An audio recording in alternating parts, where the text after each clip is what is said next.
Hello, everybody.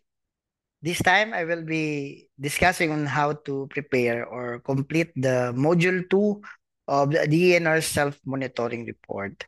And I hope maging worthwhile yung time natin sa pag-prepare nito sa inyong pakikinig dito sa preparation ng Self-Monitoring Report Module 2. Ang Self-Monitoring Report Module 2, ito po ay under the requirement of Republic Act 6969. So ito po yung Module 2. Although meron tayong mga dinaanan ng mga module gaya ng Module 1. So Module 2 patungkol naman sa RA 6969. So dito sa Module 2B, para po ito sa mga hazardous waste generator at doon sa mga company na may CCO permit, kailangan fill upan yung Module 2A at doon naman sa mga registered or accredited TSD, kailangan nilang fill upan yung 2C na module, Module 2C, submodule. At sa lahat ng mga hazardous waste generator, kailangan fill upan itong Module 2B. At meron ditong tatlong importante mga information na kailangan i-provide kung meron tayong mga waste generation sa monitoring period. For example, sa fourth quarter ng 2024. So yung lahat ng mga generations sa third quarter ng 2024, hindi na kailangan sabitin dito. So yun lamang mga generation sa monitoring period. Kung ito ay fourth quarter, itong report na ito. At kung may mga disposal activities na nangyari, dapat maisulat, ma-indicate dito sa waste storage, treatment, and disposal. At saka kung merong inspection na ginawa. So dito sa hazardous waste generation, para mapilapan ito, click mo lang itong plus icon button na to add hazardous waste number. So for example, meron tayong na generate na infectious waste na may waste number na M501 at yung hazardous waste class based sa DAO 2013-22, ito ay yung infectious waste. Sa hazardous waste nature, ito naman ay either gas, liquid, sludge, solid. So ito ay solid. And then yung catalog, whether toxic, corrosive, reactive, or flammable. So toxic. And then we have the information on the quantity of the generation for the quarter. So for example, isang hospital, halimbawa lang, nakapag-generate ng 1 metric ton sa loob ng 3 buwan. I-indicate lang dyan yung 1 metric ton. Ngayon, kung itong 1 metric ton na ito sa loob ng 3 buwan, ito naman ay nahakot. Kasi halimbawa, kung hospital, halimbawa lang naman, usually hinahakot naman yan monthly. No? Hindi kasi pwedeng patatagalin yan. Although meron tayong 6 months na storage time limit, pero sa ganyan mga cases, kinukuha talaga agad yan ng mga transporter at tinatapon agad sa mga treatment and disposal facility. So, halimbawa, itong 1 metric ton na to ay hinakot po yan. So, we can add information dito. So, hash waste number, ganun din kung ano yung nandito sa taas na na-generate at kung ito ay na-store, naka-store or na-treat or dinispose. So, halimbawa, M501 and then yung hash waste class, infectious waste and quantity of hazardous waste treated, 1, ang unit ay metric ton.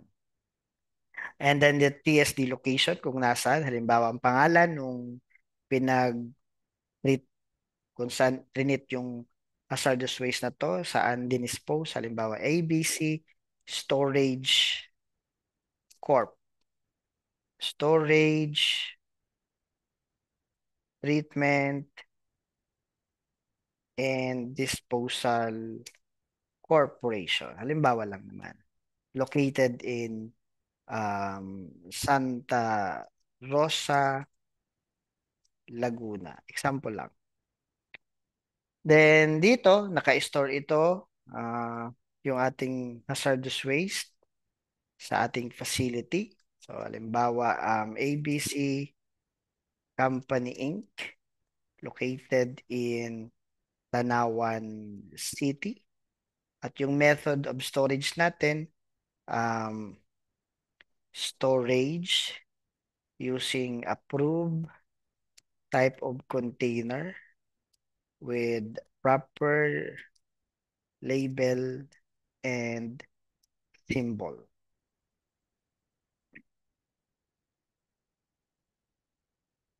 Hazardous waste. Yan, yung hazardous waste natin naka-store dyan. Um, sa ating mga approved type container. Then transporter kung sino yung humakot. So for example, ang transporter natin may reference or may accreditation number na OLTP R4A 121234. At ang pangalan na halimbawa ABC Transport Inc. At kailan transport? Yan nga yung activity for the quarter. Halimbawa, kung ito ay fourth quarter yung report, halimbawa, transport nung December 1, 2024. Sino ang treater? At ano yung accreditation number nila? Halimbawa, OL, TR, 12, 1, 2, 3, 5. At ang pangalan ng treater ay ABC Treater Inc. Example lang naman. Then ano yung method nung treatment nung M501? So for example, ang method of treatment is pyrolysis. And then kailan na-treat? Base sa pagdala doon sa storage, treatment, and disposal facility. So dinala nung December 1, na-treat nung December 2, 2024. At saan dinispose? Usually kung saan may treatment, minsan meron na rin silang disposal facility. Ano po? So, yun yung method ng disposal, landfilling. Usually, sanitary landfill.